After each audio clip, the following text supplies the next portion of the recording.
राधा स्वामी जी, सात संगत जी। आज हम जिस विषय पर चर्चा करने जा रहे हैं, जो आज के इस कलयुग का सबसे कड़ीडिढ़ हुआ और दुखदाई सच है, एक ऐसा सच जिसे देखकर पत्थर भी रो पड़े।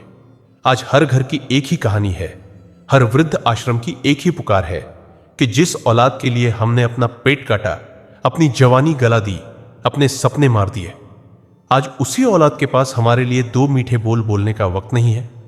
सात संगत जी, विचार करने वाली बात है। एक मां जो गीले में सोती थी ताकि बच्चा सूखे में सो सके। एक पिता जिसने अपने लिए कभी नए कपड़े नहीं खरीदे ताकि बच्चे की स्कूल की फीस भरी जा सके। वही मां बाप जब बूढ़े हो जाते हैं, जब उनके हाथ कांपने लगते हैं, तो वो औलाद को बोझ क्यों लगने लगते हैं? आखिर वो कौन सी वजह है कि जिस घर को मां बाप ने तिनका तिनका जोड़ ढाकर बनाया, उसी घर में उनके लिए एक कोना भी नहीं बचता? आज हम इसी मर्म को समझेंगे। यह सिर्फ एक सत्संग नहीं, यह एक आईना है हम सबके लिए। संगत जी, इसके पीछे दो बड़े कारण हैं। पहला हमारे संस्कार और दूसरा हमारे कर्म।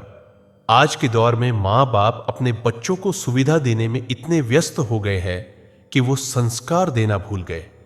हम सोचते हैं कि बच्चे को महंगा मोबाइल दे दिया, अच्छी शिक्षा दे दी, तो हमारा फर्ज पूरा हो गया।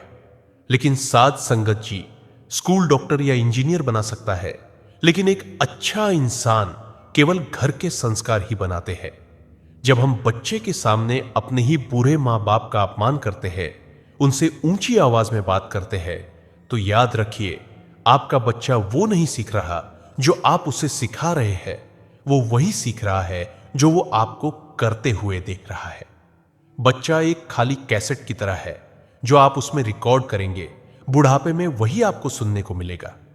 यह कुदरत का नियम है, यह उस मालिक का न्याय है। जो बीज आप आज बो रहे हैं, फल भी तो वही खाएंगे। अगर बबूल बोया है तो आम की उम्मीद कैसे कर सकते हैं? आइए इस बात को एक बहुत ही मर्मस्पर्शी साखी के जरिए समझते हैं।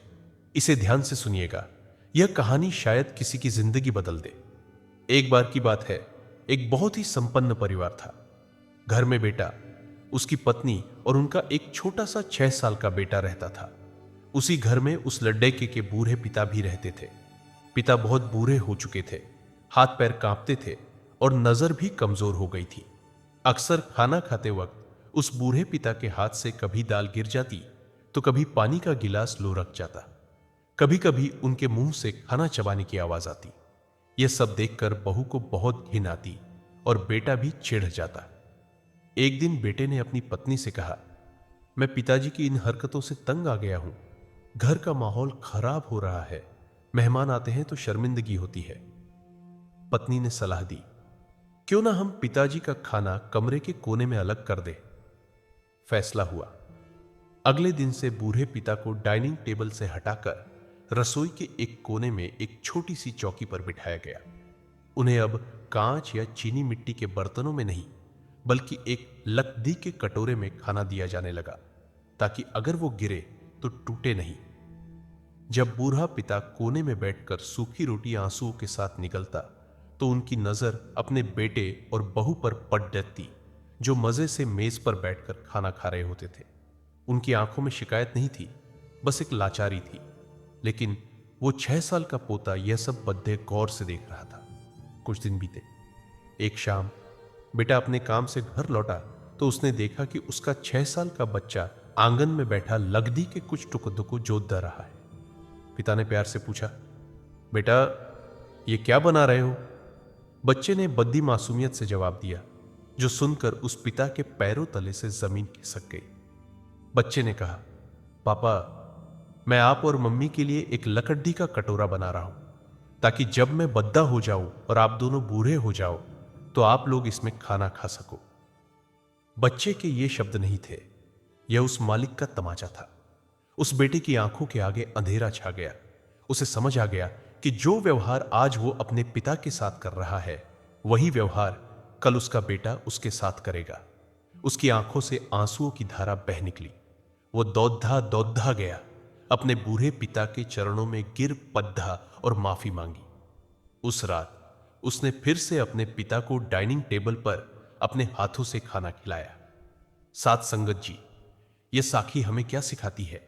यह सिखाती है कि कर्म प्रधान विश्व रचि राखा। यह दुनिया एक गूंज की तरह है। यहां हम जो आवाज निकालते हैं वही लौटकर हमारे पास आती है। बुढ़ापे में औलाद अगर ठुकरा रही है तो कहीं ना कहीं कमी हमारे मुंह में भी थी। हमने उस मालिक, उस सतगुरु को छोड़कर सारी उम्र औलाद को ही अपना भगवान मान लिया। हमने सोचा कि यह बेटा ही मेरे बुढ़ापे की लाठी बनेगा। लेकिन साध संगत जी, यह संसार स्वार्थ का है। यहां रिश्ते नाते सब मतलब के हैं। गुरु साहिब समझाते हैं कि इंसान सारी उम्र मेरा मेरा करता है, मेरा बेटा, मेरा घर, मेरा पैसा। लेकिन अंत समय में न बेटा साथ जाता है न पैसा। जब आप परमात्मा को भूलकर नश्वर इंसानों से इतनी उम्मीदें लगा लेते हैं तो अंत में दुख मिलना निश्चित है। औलाद की सेवा करो, उन्हें प्यार दो, यह आपका फर्ज है। लेकिन उनसे वापसी की उम्मीद मत रखो। उम्मीद सिर्फ उस राधा स्वामी दयाल से रखो जो न कभी छोड़ देता है न कभी मुंह फेरता है। अंत में मैं हाथ जोड़कर आप सबसे यही विनती करूंगा, अपने घर में मौजूद उन बूढ़े मां बाप की कद्र करो। वो घर की नींव है।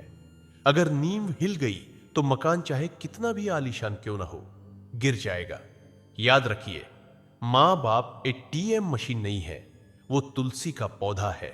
उन्हें पानी दोगे, उनकी सेवा करोगे तो आपकी आने वाली पीढ़ियां भी फलेंगी फूलेंगी। और अगर आज आपने उन्हें वृद्धाश्रम का रास्ता दिखाया तो तैयार रहिएगा। आपके बच्चों ने भी आपके लिए टिकट कटा रखी है।